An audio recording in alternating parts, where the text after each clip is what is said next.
کہیں سے ہارن کی آوازیں تو کہیں بسوں پر لٹکے کنڈکٹرز کی صدائیں۔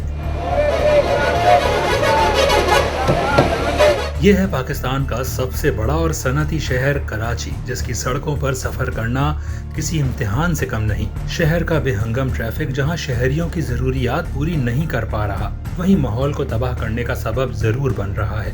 ماحولیاتی تنظیموں نے گاڑیوں کے دھوئیں، فٹنس اور بڑھتی ہوئی فضائی آلودگی پر تشویش کا اظہار کیا ہے۔ نہ صرف کراچی بلکہ اس طرح کے دیگر شہروں میں بھی فضائی آلودگی کے اندر جو گاڑیوں کا دھواں ہے اس کا تناسب بہت زیادہ ہے۔ جس قسم کا فیول ہے، فیول کانٹینٹ اس کی وجہ سے بھی بڑھتا ہے، جس میں ہمارے ہاں لو لیڈ فیول تو بہت کم گاڑیاں استعمال کر پاتی ہیں نہ ہی آپ کی اتنی مارکیٹنگ کمپنیز ہیں جو کہ اس طرح کا لو لیڈ فیول مارکیٹ کرتی ہیں۔ ایک وجہ یہ ہے، اور اس کا جو براہ راست اثر ہے وہ لوگوں کی صحت کے اوپر پڑتا ہے۔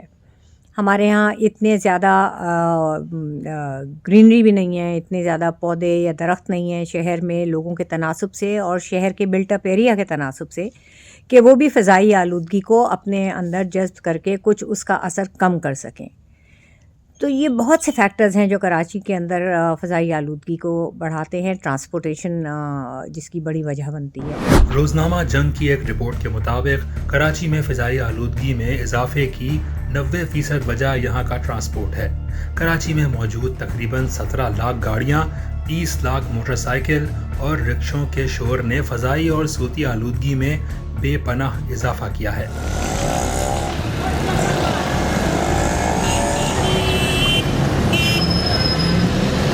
شہر میں چلنے والی 50% گاڑیاں فٹنس کے معیار پر پورا نہیں اترتی، جبکہ 70 اور 80 کے دہائی میں رجسٹرڈ ہونے والی گاڑیوں نے شہر کی فضا کو انتہائی خطرناک بنا دیا ہے۔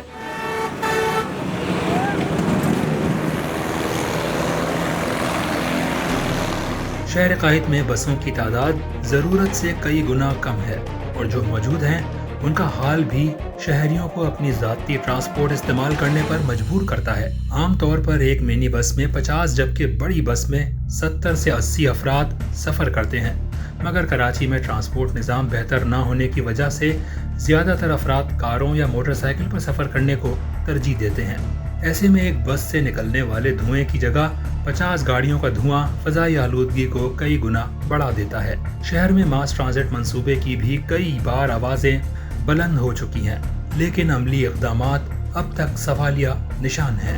اورنج لائن BRT جسے عبدالستار عیدی ہم لائن کہتے ہیں، لوگ جو ہے وہ یوز کرتے ہیں، اور ابھی یلو لائن BRT جو کہ ایک پروجیکٹ ہم ورلڈ بینک کے ساتھ مل کر رہے ہیں، اس پہ بھی کام شروع ہو چکا ہے۔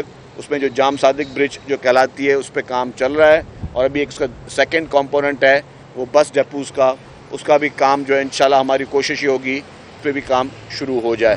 یورپی انویسٹمنٹ بینک کے ایک سروے کے مطابق ہراسانی اور دیگر سیکیورٹی وجوہات کی بنا پر خواتین پبلک ٹرانسپورٹ کے بجائے ذاتی سواری کو ترجیح دیتی ہیں۔ تاہم کراچی سمیت پاکستان بھر میں خواتین کو پبلک ٹرانسپورٹ میں مسائل کا سامنا رہتا ہے۔ کراچی میں پیپلز پارٹی کی حکومت نے خواتین کے لیے پنک بس کا آغاز بھی کیا ہے۔ خواتین کے کارپولنگ کے استعمال کا رجحان بھی بڑھا ہے۔ خواتین کے حقوق کے لیے کام کرنے والی مختلف NGOs نے خواتین کے لیے کراچی میں دستیاب ٹرانسپورٹ کو ناکافی قرار دیا ہے۔ اب کچھ انہوں نے تھوڑا سا ایک دو کچھ نئی بسیں انٹروڈیوس کی ہیں خاص طور پر خواتین کے لیے، لیکن میں سمجھتا ہوں ناکافی ہے، وہ اس کو بڑھانے کی ضرورت بھی ہے، اور جو ہے وہ اور جو عام بسز ہیں جس میں تمام لوگ بیٹھتے ہیں مرد اور بچے، اس میں بھی خواتین کی سیٹوں کو بڑھانے کی ضرورت ہے، اور اس میں سیکیورٹی کی ضرورت ہے۔ ان بسوں میں ہیرسمنٹ کے کیسز کافی ہوتے رہتے ہیں۔ ابھی خاص طور پہ ایک اور اچھی بات یہ ہوئی ہے کہ ہمارے ہاں جو ہماری بچیاں ہیں، خاص طور پہ اسٹوڈنٹ جو ہیں وہ جو ہیں ہماری وہ موٹر سائیکل جو ہے وہ انہوں نے ایک موڈ آف ٹرانسپورٹ کے طور پر استعمال کرنا شروع کیا ہے، اسے ہمیں انکریج کرنا چاہیے۔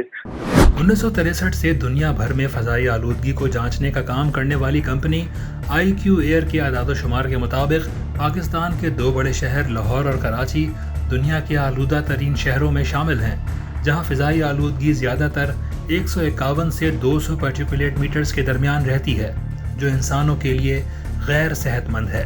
ماہرین ماحولیات کے مطابق کاربن مونو آکسائڈ، سیسا، نائٹروجن آکسائڈز،